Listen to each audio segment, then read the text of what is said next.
Gente, eu já disse isso 100 vezes e vou repetir mais uma. O golpe lulista não contou com o apoio direto das Forças Armadas para chegar onde ele chegou. E teve até a clara oposição das polícias militares de todos os estados de Minas Gerais para baixo. Mesmo no PT, ele não envolveu diretamente mais do que 3 ou 4 dúzias daqueles mestres da trapaça lá da elite do partido. E de onde é então que vem a força desse golpe? Essa é fácil. A tropa de choque, a força armada que está decidindo mesmo a parada, é a imprensa. Pensa bem, olha, ocupar as 4 ou 5 plataformas de internet que detêm hoje o controle absoluto da circulação da palavra, do dinheiro e do comércio do planeta inteiro, ou tapar qualquer buraco por onde a verdade possa invadir um mero território nacional, né, é uma tarefa muito mais fácil hoje em dia, como tem mostrado o Elon Musk, né, com provas mais que abundantes, do que tomar territórios defendidos pelas armas que as democracias ocidentais passaram o último século inteiro aperfeiçoando. O Vladimir Putin que o diga. Mas o Brasil não se tornou esse sonho que nem o próprio Gramsci, em pessoa, jamais ousou sonhar, só mediante o controle das redes sociais, pelo qual o Alexandre de Moraes é obcecado, porque essa é a porta de saída da ditadura. Aqui, o fenômeno da concentração de todo o tráfego das palavras, do dinheiro e do comércio em tão poucas mãos, foi precedido do suicídio das empresas de comunicação de origem democrática pelos herdeiros delas que, totalmente alheios ao jornalismo e ao sacerdócio que ele implica, né, entregaram as suas redações aos profissionais da luta pelo poder. É esse o caso, com um par de exceções que não incluem esses novos canais pertencentes a empresários que nem moram no Brasil, né, de todas as redações das empresas brasileiras de jornais, de rádios e de televisões, fundadas antes do advento dessa internet, né, cujos canais jornalísticos, que poderiam substituir um pouco esses outros ocupados, já nascem sob o signo da desconfiança. O controle dessas redações, né, que essa sim é a obra-prima do lulismo, né, é que arrombou a porta de entrada da ditadura. E, portanto, gente, é com dor no coração que eu digo que podem rolar nas tumbas os heróis dos passados que construíram empresas em torno de redações criadas para carregar a bandeira da civilização no Brasil. Hoje, são elas que empurram o Brasil em uníssono de volta para o início do século XX, né, sem que ninguém ofereça a mais mínima resistência. Então é questão de olhar e ver o que está acontecendo, né? Não descartar, por excesso de zelo, a hipótese de que tenha realmente acontecido essa súbita transmutação dos pacíficos manifestantes dos 60 dias anteriores à posse do lulismo em Brasília, nos predadores escatológicos dos 6 dias posteriores à ocupação de Brasília por eles, vá lá. Mas não desconfiar nem por um momento do contrário, né? Se dispensar de fazer essa pergunta, né? Esconder as provas em contrário, se proibir de comparar as invasões de 2022 com as de 2017, isso não é só antijornalístico, é obsceno, né? É indecente. Tem muito mais indícios de omissão dolosa do governo do Lula que do governo do Ibanez Rocha nas invasões do 8 de janeiro. Desde uma detalhada confissão de viva voz do próprio Flávio Dino em pessoa, passando pela omissão do GSI, que é diretamente ligado ao presidente da República, né? Aquele que, informado do que vinha vindo, um dia antes pelo menos, né, viajou para fora de Brasília, né, e descontados os outros 46 órgãos do governo do PT que também foram avisados pela ABIN, segundo documentos oficiais, né, e não fizeram nada, né, tem provas mas calorosas, clamorosas, sobrando de que esse pênalti foi para lá de cavalo, né? E, no entanto, tudo que a gente tem até hoje é um governador que foi eleito no primeiro turno sumariamente cassado para intimidar todos os outros, né? E o seu secretário e ex-ministro da Justiça da República Federativa do Brasil sumariamente preso para demonstrar a quem interessar possa que nada mais está seguro, nada mais é sagrado. A declaração de confiança na justiça e nas instituições brasileiras do Anderson Torres, né, que foi seguida da espontânea apresentação dele para as autoridades, a ditadura respondeu com uma acusação de cumplicidade com terrorismo, né, seguida de uma prisão sem julgamento.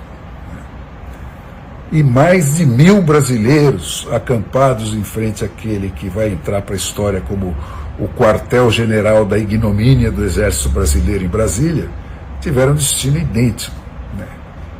Tem gente presa, incomunicável, há 8 meses, ou exilada e banida das redes há anos por ter feito um blog qualquer com críticas ao Alexandre de Moraes.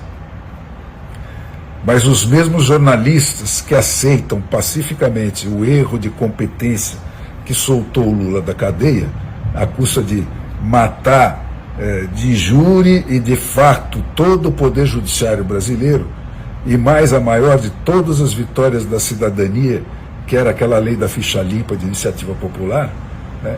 Esses mesmos jornalistas fecham os olhos ao carnaval de invasões de competência que o STF samba todo santo dia, né? Eles fecham os olhos à sucessão de violações da Constituição e da lei para impedir a restituição de posse de propriedade invadida sem a permissão do invasor, né? Para liberar a ocupação do Estado e das estatais por partidos políticos, pelos amigos e pelos parentes dos donos do poder, né? Para criminalizar a crítica e proibir manifestações, para tirar do povo o poder de se defender contra os abusos da autoridade, para bloquear os poderes do Senado para defender o povo por traidores sistemáticos dos interesses expressos dos seus eleitores, como esse Rodrigo Pacheco, né? Para fazer mesuras e para dar dinheiro público brasileiro para genocidas estrangeiros. Nem a ideia de impor uma nova nacionalidade a todos os brasileiros suscita a essa gente qualquer pergunta, né? Tudo passa batido sem nenhuma adjetivação, né? O jornalismo golpista não faz perguntas nem que a obviedade atropele ele na rua, né? Mas vire de orelha em pé para ouvir e obedecer à voz do dono, né?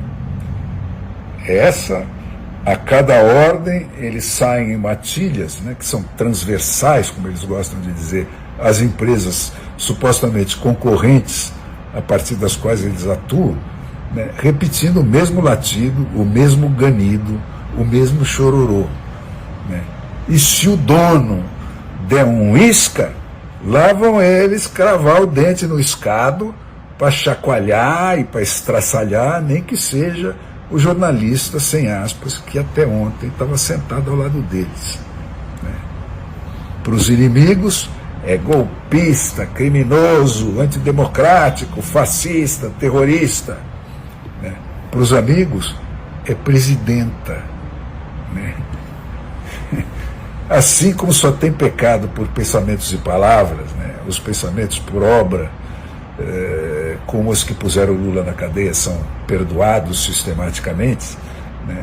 Nesse Brasil do lulismo tem golpe por pensamentos e palavras, né? Como o do Bolsonaro, que vai continuar ameaçando a gente nem que ele morra, né? E tem golpe por atos, né? Como esses que estão matando a democracia brasileira e que em apenas 17 dias, né, já encheu os presídios de tantos presos políticos que foi preciso libertar assassinos, estupradores e outros criminosos comuns, né, para abrir espaço para essa gente, né?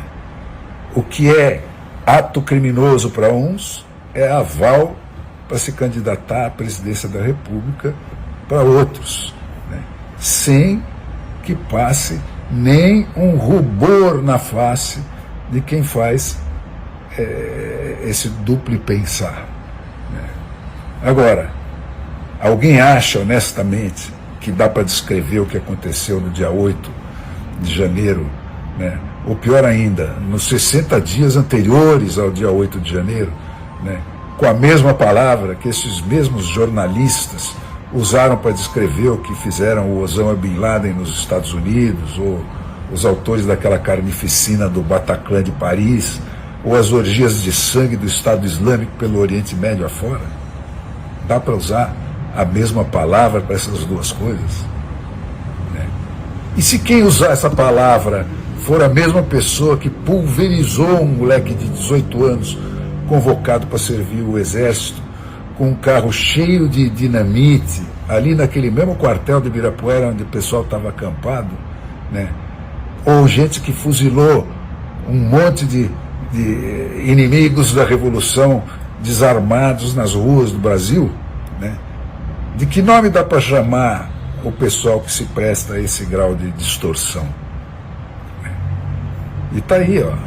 Ontem mesmo estavam lá os jornalistas de sempre, com toda a cara de sérios, né, aquelas bonitinhos, mais ordinários, justificando uma nova comissão de anistia invertida, naturalmente, né? Não para tratar dos presos políticos de agora, né, mas para rever o Brasil de 58 anos atrás, né? O que é ato criminoso para uns é, como eu disse, aval para presidentes da República para outros, né? Gente, como é que dá para chamar estruturas hierárquicas inteiras, que tem soldados, tem editores de programa, tem editores de área, tem editores-chefes, tem CEOs, tem departamentos administrativos, comerciais e de jurídicos, né? Todos dedicados 24 horas, 7 dias por semana a planejar, a executar, a ajustar os termos, a aprovar e a bombardear o público com falsificações desse calibre, né? Quem é que financia essas operações? Quem é que dissemina na rede as fake news que essas usinas de ódio produzem? O fato é que nem os políticos, né, que até aqui precisavam de votos para chegar no poder, e nem mesmo as Forças Armadas, que usam tanques, fuzis e outras quinquilharias obsoletas, ousaram enfrentar essa máfia. O golpe, gente, é gramsciano, e a arma de consolidação do golpe é gramsciana. É essa a força armada do lulismo. Assim como não existe advocacia na ditadura, porque quem está preso ilegalmente, e, portanto, não pode ser solto por recurso à lei que foi violada para prendê-lo, né? Também não existe jornalismo sem aspas na ditadura. Não tem como fazer análises racionais de ações que foram regidas pela trapaça, que é a falsificação da realidade, e pela violência, que impõe essa falsificação como verdade.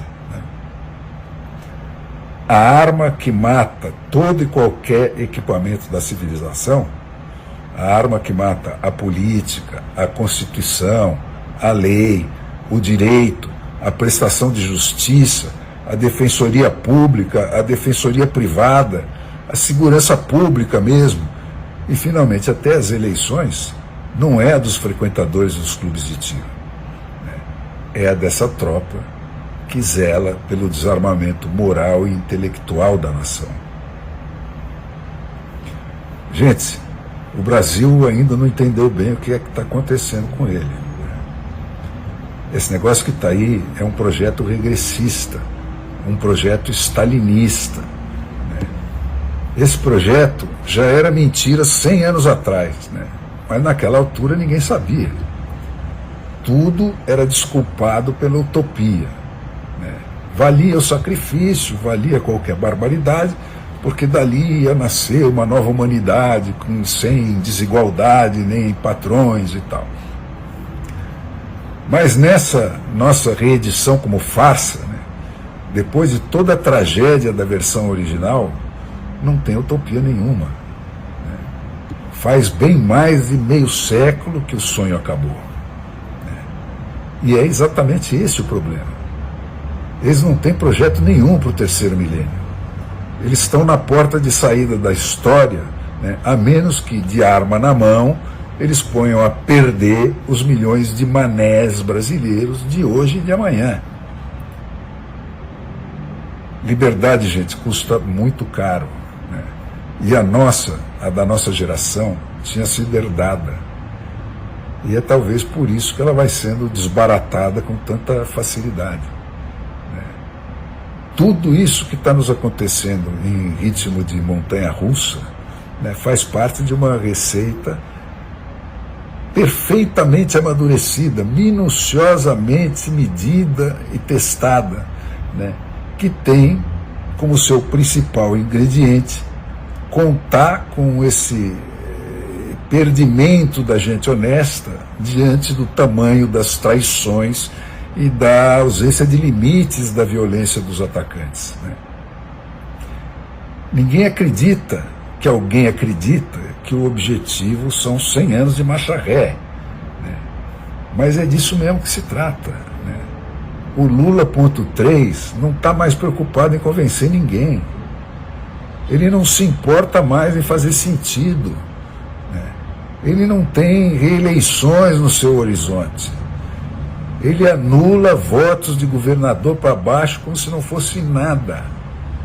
Ele confia 100% na força bruta daqui até o fim dos tempos. O namoro é explícito, gente. E a inspiração é afirmada, é declarada. É de padrão chinês o que vem vindo por aí.